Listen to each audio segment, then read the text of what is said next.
Salut à tous et bienvenue sur Pendo Learning. Aujourd'hui, je vous parle donc de la troisième partie de l'interface du software RepeaterHost, qui est un logiciel qui est utilisé pour le tranchage ou alors le découpage ou encore le slicing des dessins 3D afin de les imprimer sur une imprimante 3D. Je vous conseille donc de suivre la première et la deuxième vidéo avant de continuer sur celle-ci, afin de suivre le fil ou bien de mieux comprendre ce qui sera dit par la suite. Bon, en ce qui concerne le script, ici là, ça nous permet d'écrire un code à la fin et un code au début. Donc je peux décider par exemple qu'au début de mon impression, il y a une action spécifique qui se passe avant de commencer à imprimer. Ça peut être quoi, le nivellage, le leveling, je vais dire le leveling automatique si j'ai le capteur automatique.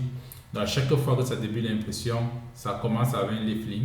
Je peux écrire ce code ici. Si j'écris ici j'écris le G-code à l'intérieur. Et si vous n'avez pas encore vu la vidéo sur le G-code, sur comment fonctionne le G-code, je vous invite à voir les vidéos précédentes. Ensuite, ici là, on a plusieurs éléments. On peut aller sur un code de fin. Le code de la fin, lorsque l'impression finit, comment ça réagit? Est-ce que tout s'arrête? Est-ce que ça va à gauche, ça va à droite? En fait, on peut déterminer ça ici.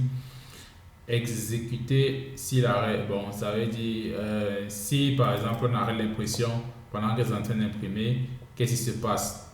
Si on met en pause, qu'est-ce qui se passe? Donc, je peux moi-même définir exécuter sur continuer. Donc ça veut dire si on met pause et puis on continue, qu'est-ce qui se passe?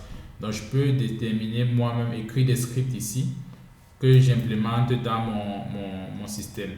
Donc pour l'instant, je n'ai pas écrit quoi que ce soit, j'utilise la machine vraiment de façon standard. Et aussi ici on a les paramètres avancés, où est-ce que le système doit être enregistré, chemin et paramètres de filtre. Comment filtrer? Filtrer, en fait, ça, ce sont des éléments que je n'ai pas vraiment, je ne suis pas entré en profondeur. Donc, je me limite à ce qui m'intéresse à ce moment. Quand j'ai fini de paramétrer, je clique sur appliquer et ensuite sur OK. Là, le paramétrage est terminé. Je peux donc, en fait, ce que j'oubliais, c'est que lorsqu'on installe pour la première fois le RepeaterHost, il est important de paramétrer le trancheur. Ici, par exemple, on a placé l'objet, je peux ajouter un objet. Là, je ne veux pas encore ajouter l'objet. Je dois paramétrer le trancheur. Et comme vous le constatez ici, le trancheur de RepeaterHost peut être associé à un trancheur de Cura. Ça peut être associé à un slice 3R, ce que je vous ai présenté, et ou bien un Prusa slicer. Donc, je peux décider de supprimer, ou d'ajouter un autre trancheur avec ses paramètres, ou bien ajouter un certain nombre de choses. Voilà les différentes versions de Cura, de Prusa. Donc je peux sélectionner Cura. Voilà les conditions d'utilisation par exemple. Je peux décider de le supprimer ou de le laisser. Trancheur, je peux choisir encore ici d'autres trancheurs. Voilà, donc c'est vraiment associé à plusieurs éléments. Et par conséquent, je peux également configurer mon trancheur. Pour configurer, moi je n'ai pas eu à gérer plein de choses. En effet, dans la carte mémoire, il y a déjà les configurations, les préconfigurations du slicer Cura en fait. Donc, il m'a juste fallu de cliquer ici sur impression, aller dans importer et aller chercher ma carte mémoire. Donc, dans la carte mémoire en question, il y a le software on drive. Je vais dans slicing, RepeaterHost, et ici à l'intérieur, voilà par exemple les paramètres de la A30T pour le filament PLA. Et lorsque je sélectionne ça, je clique sur ouvrir, ça va directement paramétrer mon système. Moi, j'avais déjà eu à le faire. Donc voilà, les paramètres standards pour l'impression, c'est ce que vous voyez là. Donc on a une structure, on a un extrudeur, extrusion, on a le G-code.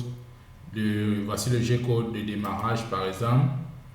Ensuite, on a un G-code de fin. Ensuite, on a avant chargement d'extrudeur. Bref, ici, il n'y a pas d'éléments.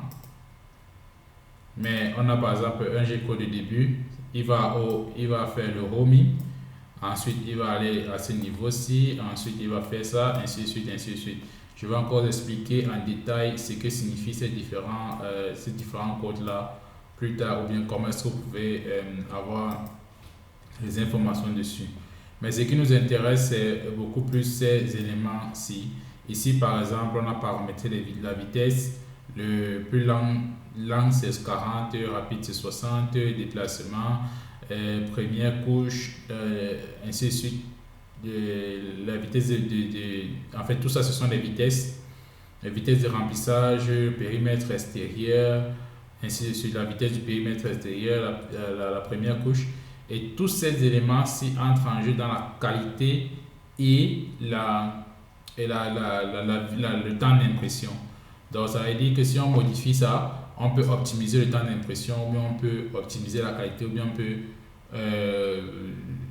et optimiser le temps d'impression ne signifie pas forcément optimiser la qualité. Donc, on peut optimiser la vitesse d'impression, mais ça joue sur la qualité de la pièce. Donc, il faut toujours garder les paramètres standards si quelque part. De sorte que lorsqu'on s'amuse avec, si ça rate, on revient à la version précédente. Comme vous voyez là, on a le nom, on a la hauteur de couche. La hauteur de couche aussi joue un très grand rôle parce que lorsque la hauteur c'est 0,1 mm, si vous changez la hauteur de 0,1 à 0,2 mm, ça veut dire que vous allez réduire déjà le temps d'impression de moitié dans tous les cas, minimum. Donc en changeant juste ce paramètre-ci, vous pouvez directement changer et réduire considérablement le temps d'impression. Donc voilà, on a donc et aussi ce qui me plaît aussi avec ce système, c'est que lorsque tu places le curseur dessus, tu as directement la description ou bien une description de ce à quoi ça sert quoi. Donc ensuite on a la structure. L'épaisseur par rio, c'est par exemple l'épaisseur de la couche extérieure, l'épaisseur de l'extérieur. Ensuite on a l'épaisseur de base, c'est-à-dire l'épaisseur de la couche d'en bas et la couche du haut. Et ensuite on a la valeur recouvrement 15%. On a remplissage du motif. Donc on peut choisir les lignes, on peut choisir les grilles, on peut choisir les lignes concentriques. Bon, là j'ai juste pris les paramètres. Il y a les paramètres par défaut. Les paramètres par défaut, par exemple, l'épaisseur de la paroi c'est 0,8. Par contre, les paramètres de Guitech 30 c'est 1,2. Si vous trouvez que c'est très épais, vous pouvez changer l'épaisseur du sommet et de la base. On peut aussi changer les valeurs, ainsi de suite. Donc, il y a beaucoup de choses qu'on peut changer. Modèle de support, on peut choisir les lignes, on peut choisir les grilles. Ce sont les éléments qui permettent, par exemple, lorsqu'il y a un vide avant, qu'après il y a encore, on fait encore une impression. Il faut donc un support pour pouvoir soutenir l'impression qui sera au-dessus. Donc on peut décider que le modèle de support ce sont les lignes, ou alors on peut décider que le modèle de support sont les grilles. Voilà, merci d'avoir écouté la vidéo jusqu'à la fin. Je vais découper cette vidéo en 3 ou 4 parties, je pense, parce que au départ, je me disais que ça devait être un sujet très court, très rapide. Mais en parlant du sujet, je me suis rendu compte que c'est très long. Il y a beaucoup de choses à dire, beaucoup de choses à expliquer. Donc, je vais diviser la vidéo en 4 parties de maximum 10 minutes. Donc, je vous dis merci déjà d'avoir écouté jusqu'ici. N'oubliez pas de vous abonner, de partager et de liker. activer la cloche de notification afin de ne pas rater les différentes sorties. Et si vous êtes à la deuxième, troisième ou quatrième partie, je vous conseillerais de suivre les autres parties avant de continuer sur celle-ci afin de ne pas, afin de ne pas être déphasé ou bien de bien comprendre ce qui est expliqué. C'est un logiciel que je pense vraiment être très très très pertinent. Et voilà, merci et à très bientôt.